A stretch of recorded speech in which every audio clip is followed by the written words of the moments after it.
We're joined this evening by Congresswoman Marcy Kaptur. A busy couple weeks for you. It was sent back to Washington for the jobs bill. How important was it, in your opinion, that this money from the jobs bill come back to states like Ohio to fund things like teachers? Essential. Because in Ohio, this means 6,000 jobs in a state that is hard-pressed right now. And the economy's like a teeter-totter. When the private sector is down, public sector's got to measure up.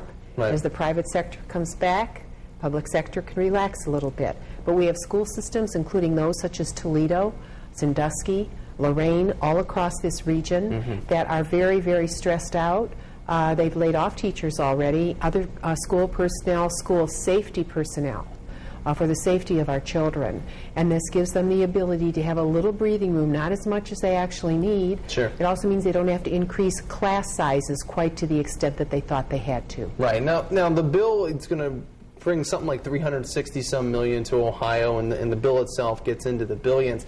One question a lot of people have, where is the money coming from for bills like this? Yes, and this particular one, it was paid for completely by offsets under the pay-go rule, which I've supported for a long time. And one of the major places that the money for education came from is getting rid of the special benefits that go to corporations that take our jobs offshore. So the foreign tax credit portion of the bill was strengthened. Large corporations, multinationals, pay less than 2% of the taxes that they should. When small businesses pay 25, 30% at a tax rate level, but our big businesses that take our jobs away don't. So that was one of the areas in which major dollars were put on the table in order to fund education. Now, some people might say, why not take that money and pay down the debt? Because the national debt is just getting astronomical. Would you have ever supported a plan like that, maybe gone down that road instead? Well, I've actually voted. I've been in Congress when we've been able to balance the budget and pay down the long-term debt.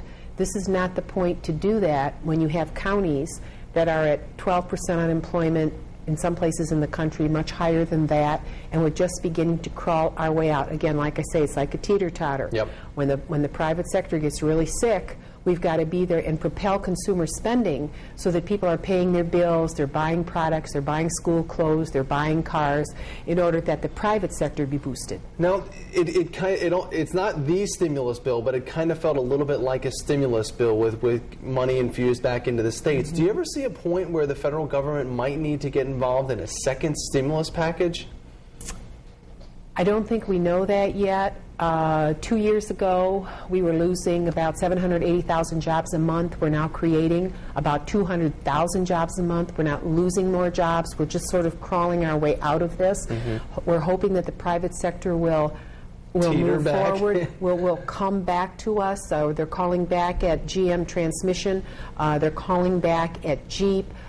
Smuckers has hired, Kraft has invested here. I mean, we're seeing some momentum. It's not enough, but our unemployment rate is going down slowly. I saw a hiring sign over on Pennsylvania Road yesterday. I thought, oh, there's another good sign. So I think we have to wait and see. We know we have a long-term debt that we have to pay down, but we also know we can't do that until we put people back to work. So we have to have some consumer spending leading us forward. All right, Congresswoman, we thank you very much for your time. Back from Washington. Best of luck to you when you head back and work on those other issues. And that is your Talk Back.